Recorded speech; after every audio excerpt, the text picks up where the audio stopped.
Man, here's a video that I like by Barbara Jordan in 1994, and this is speaking with regards to the legal or the immigration system in the United States.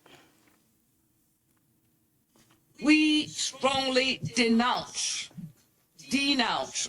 the hostility which seems to be developing around immigrants. That is not healthy. We cannot sustain ourselves as a nation if we condone divisiveness in this society of immigrants. At the same time, we disagree with those who label our efforts to control immigration as anti-immigrant.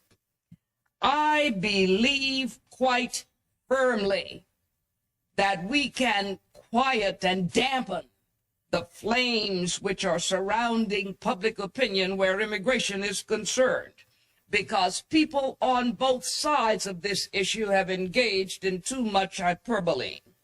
We have got to put the matter of immigration back on. What kind of hyperbole is she talking about in today's times? This is prior to this whole idea with regards to sanctuary states and sanctuary cities.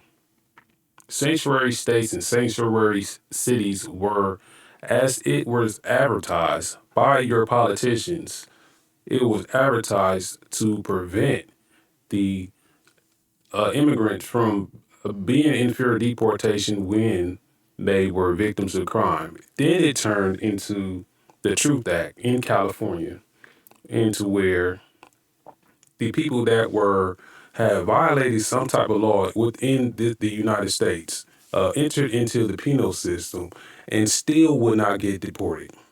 When they didn't have the respect and the hiding responsibility of being in someone else's country to follow the rules, to follow and to go by the law. On a civil course, we have got to know that immigration really goes to the heart of who we are as a nation. If we are confident enough as Americans in our culture, we should welcome the legal immigrant. We should be able to accommodate diversity in our society. Are we strong enough to welcome those who ought to be in and retain a commitment to the rule of law by keeping those out who shouldn't get in? If we are to preserve our immigration tradition and our ability to say yes to the people who want to get in and seek entry, we've got to have the strength to say no to the people who are not supposed to get in. We need to make deportation a part of a credible immigration policy. As a nation committed to immigrants and the rule of law, we've got to do that balancing act.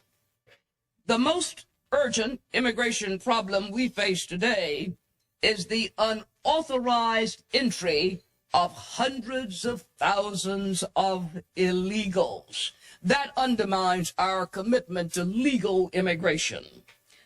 Although the illegal alien may be generally law-abiding, and particularly in good economic times, maybe we need the illegals, their entry in violation of the law is a violation of our national interest.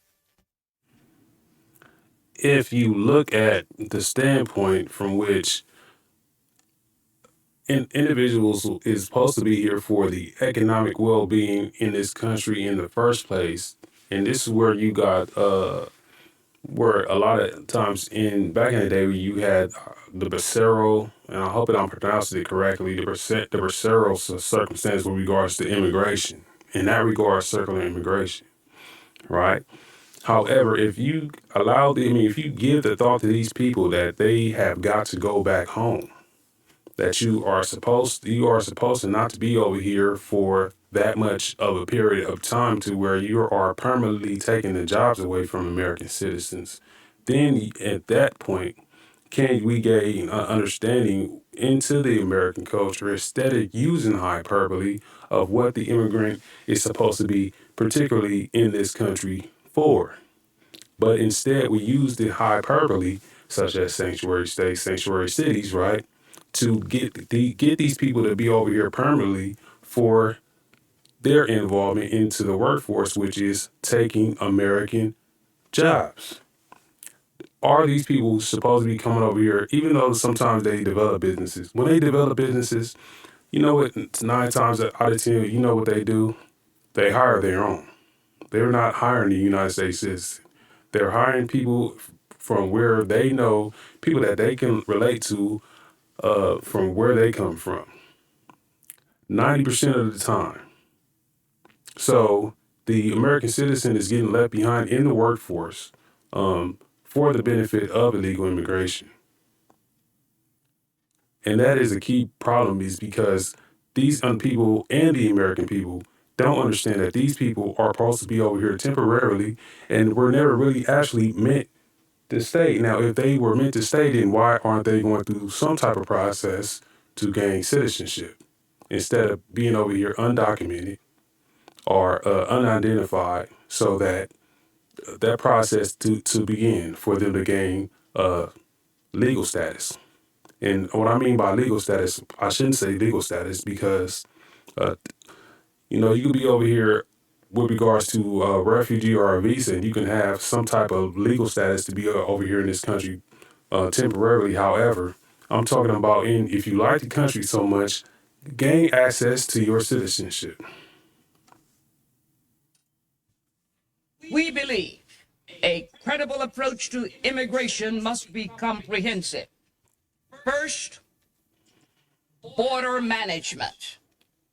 We support a very simple view about border management: prevent illegal entries, facilitate legal ones. The second part of our strategy: work site enforcement. Employment, we believe, continues to be the principal magnet for illegal aliens coming into the country. As long as U.S. businesses benefit from illegals on their workforce, they are not going to try to help us get on top of the problem. We believe that employer sanctions must be made to work, and enhanced labor standards enforcement essential components of a strategy to reduce the job magnet. The third part of our recommendations: immigrant eligibility for public benefits. That's a major one. The Commission believes that decisions about eligibility should support the objectives of immigration policy. Using these objectives as a measure of benefit policy, we come to the following conclusions. First, legal permanent residents should continue to be eligible for needs-tested assistance programs. Our views on eligibility for benefits of illegal aliens are different from those benefits that are recommended for legal aliens. If an alien is in this country lawfully, he should receive whatever benefits a lawful resident receives. But if a person is here unlawfully, he should be entitled to no benefits. No benefits. Why the distinction between the eligibility of legal aliens and illegals? Illegal aliens don't have the right to be here. They broke the law to get here. They never intended to become a part of our social community, and they are not entitled to benefits. What else do you need to hear? See, this is why I like to go back to the OGs when it comes to solving this issue. Just in the title alone,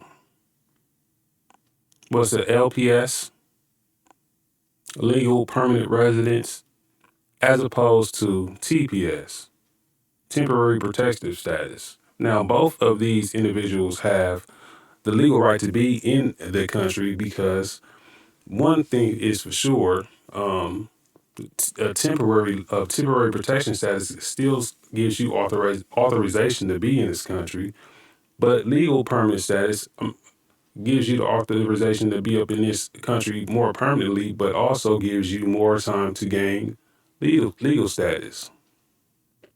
And we have got to identify with employers who are employing people, taking away American jobs. First of all, we need to also get rid of some of these laws that are creating a high cost for these employers to stay in business. That is also is what's thriving into the occurrence of employers being able to, have a bottom line that is more consumable to the United States citizen. If the product or service that employers are trying to offer to, the United States citizen is not at a consumable level, then nobody's going to be buying their product. And so they have to, absolutely have to rely on immigration to support them staying in business. So not only do we need to sanction employers who continuously want to hire illegal immigrants into their workforce, but however, we also have got to deal with the tax code in order to make it cheaper to deal to employ the United States citizen, so that the United States citizen is not permanently taken up out of the workforce, and you see the growth of immigrants in the workforce and becoming a dominant figure, like in California, where they're becoming 39% of California's workforce. And you can see the high taxes with regards to stay in California, the high, uh, the high, the high cost of living is particularly allowing the illegal immigrant to thrive in states like California. That's legal immigrant and that's immigrant. But it's not making the cost of living that much better out here for the citizenry of California. And they're being more considered the average everyday citizen. How would they say the average, well, however Hakeem Jeffries say it, I can't get it at the moment. However, we got to fix the tax code. We got to fix the idea that immigrants are supposed to be going through circular migration, and we got to get in the idea from both perspectives of the American citizen and the individuals who come over here, that you are supposed to be over here temporarily, and that you are supposed to go back home. Take full advantage of the opportunity that you have here to make your lives better from where you come from. They have no intention to integrate